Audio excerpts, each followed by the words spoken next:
CTV News at 6 with Joe Perkins. Good evening. Thank you for being here. It is game day. Super Bowl Sunday, a day that has turned out to be not so super for one Victoria man. On a day full of winners and losers, Miles Wilkinson thought he was a winner. He beat the odds and won an all-expenses paid trip to the Super Bowl. It is the ultimate football fan fantasy, a dream that 2 grams of marijuana quickly turned into a nightmare. CTV's Scott Cunningham has our top story.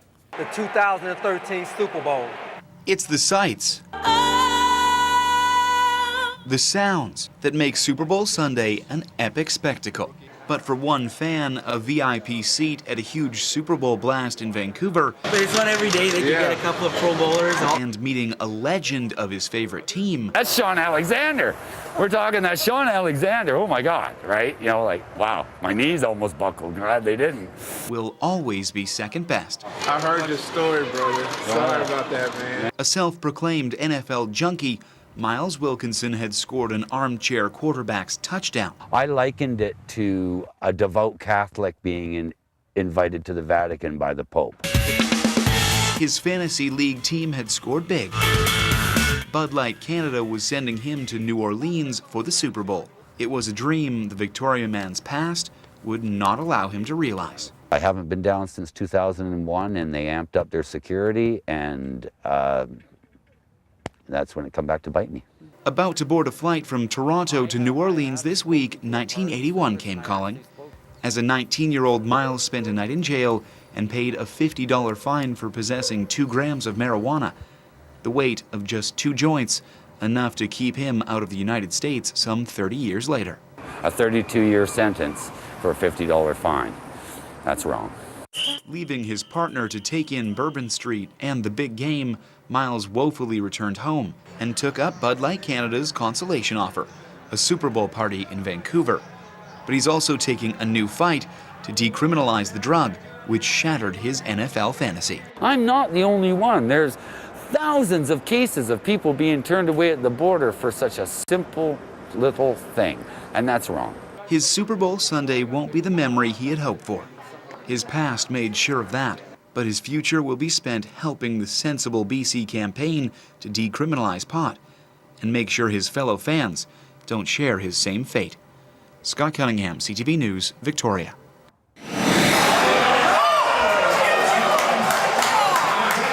Staying with the Super Bowl, this was the scene at bars and living rooms across Vancouver Island for much of the day. Places packed to the brim, football fans with their Niners gear and their Ravens gear on to cheer on their 2 teams. Super Bowl is in New Orleans, as we saw in Scott's report. Myra Lawrence will, of course, have a full rundown of the big game, the winners, the losers, what you need to know for you tomorrow night. We will, of course, have more from the Super Bowl a bit later on in the show.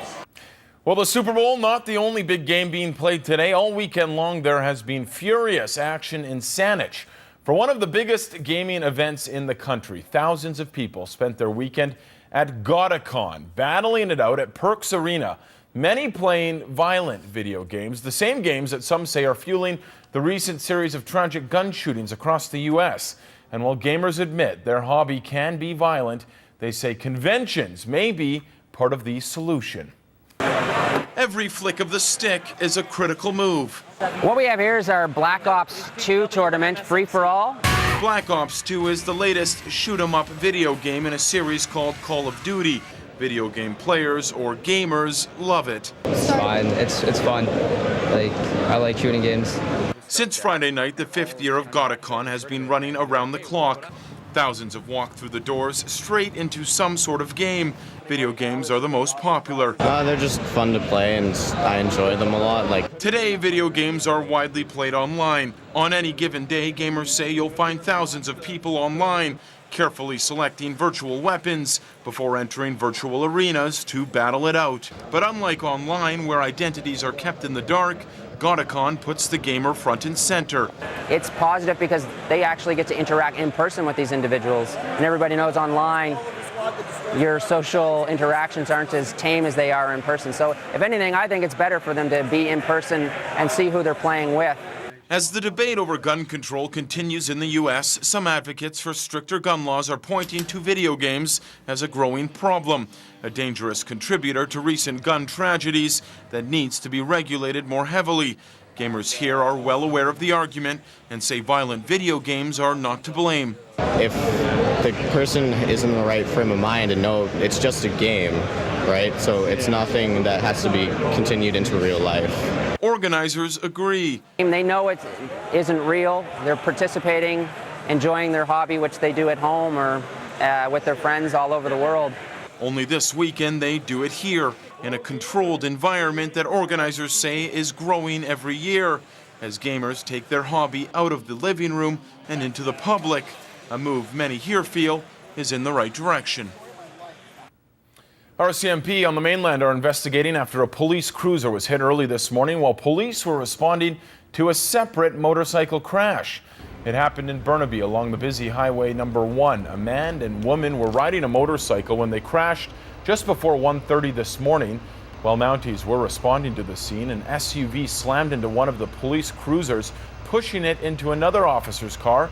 No Mounties were hurt and the two people in the SUV suffered minor injuries.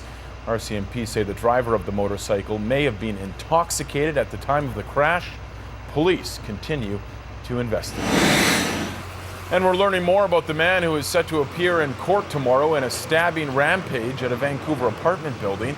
33-year-old Jerome Bonerick faces 12 assault charges after a man randomly attacked residents in the building's hallways on Thursday night. A former co-worker at a bakery is describing Bonerick as a nice, charming guy who did a very good job and was liked by customers. 8 people were injured and 1 is still in critical condition. Well, the penny is entering its final hours. Tomorrow, the 1-cent coin will be dropped by the Royal Canadian Mint, and distribution of the coin will come to a complete stop. The penny will still be a legal tender, but as it begins to disappear, businesses are encouraged to make changes. The federal government recommends all businesses round the final payment price to the nearest 5-cent increment beginning tomorrow. Transactions paid with checks, credit cards, and debit cards will continue to be settled to the cent. The GST and HST will be calculated on the pre-tax price, not the rounded price. The government announced in last March's federal budget it was ending production of the penny because it costs just over 1.5 cents to mint each of the 1-cent coins due to rising metal, labor, and other manufacturing costs. Ottawa says the stamping out of the penny for good also will save taxpayers around $11 million a year. Well, if you have a load of pennies and don't know what to do with them, Madison Levigood is still collecting. As we showed you last week, the 8-year-old Millstream Elementary student is following in the footsteps of another island girl, Janice Edroff, collecting pennies that will help pay for new equipment and beds at the Patient Care Center at the Royal Jubilee Hospital. Donation boxes have been set up at the Royal Jubilee Hospital as well as Vic General. You can also follow Madison at her Twitter account. That's at Maddie24601. Well, tomorrow is also a big day for the city of Victoria. It's rolling out its new garbage program. Changes to how your garbage gets picked up kick into effect tomorrow, including the addition of the city picking up your kitchen scraps. Beginning Monday, kitchen scraps and garbage will be collected from your backyard every 2 weeks, and the empty bins will be left at the front of your property. The city says by separating kitchen scraps from the garbage, the city will be diverting garbage from the landfill to the compost instead. Now, if you don't have your new standardized collection bin or you still have questions about the new system, you can go to the city's website.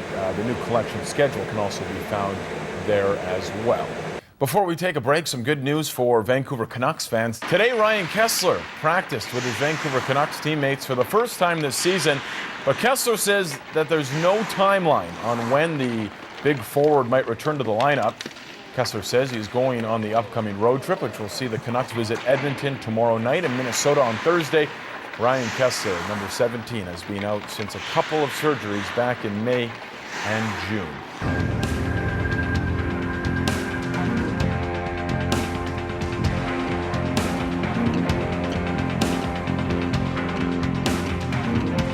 Welcome back. It has been a 7-year tradition on the South Island. Every year on Super Bowl Sunday, a group of island ladies congregate in a Cook Street Village living room to take in the year's biggest football game, and they do it without any men.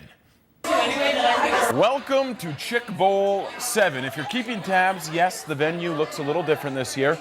Our very own Myra Lawrence has been hosting the annual Super Bowl party every year. This year, our sports anchor had 25 ladies into her new digs to keep the tradition alive. 2013, actually Chick Bowl V11. So Chick Bowl 7, this is like 7-year tradition, 47 years for Super Bowl. So we had to do things a little bit different because it's different venue, same rules apply, right? So out here we have our snackies, and if the snackies have one of these little football touches, that means that they are gluten-free. Yes, a lot more gluten-free options this year. On hand, a huge contingent from our building here at 1420 Broad Street. Also on hand, a few Beyonce lookalikes. Each year there's a theme based on the halftime show. This year with Beyonce singing, it is a Beyonce theme. This year, clearly Cleopatra, Beyonce. Another addition to the party this year, a separate room for food. This is the room where the food is actually, so it's like, this is like, we had to have a whole room for food. We've got sink your lips into these cupcakes. You know, Beyonce's lips sinking, so we got lips. Who's playing? Teams. One of them has a number. I think the jerseys are blue and what, 49ers and Ravens and 49ers. Very nice work, Astrid. And nice work, Scott Cunningham, working his way into the all-lady party. Again, Myra will have all your Super Bowl highlights for you tomorrow night at 5 o'clock. Finally, tonight, before we go, this was just too good not to share with you. If you missed our 11 o'clock show on Friday, then you missed this. Our very own Scott Cunningham, along with Jet Bassey, tearing up a rug with some of the best dance moves I think we have ever seen. This was at CTV Game Night in Port Alberni. Scott Rubber Knees Cunningham, that's what he goes by now in the newsroom, showing he definitely got all the moves in the Cunningham family. So good to see, not just a top-notch reporter, but a good dancer too.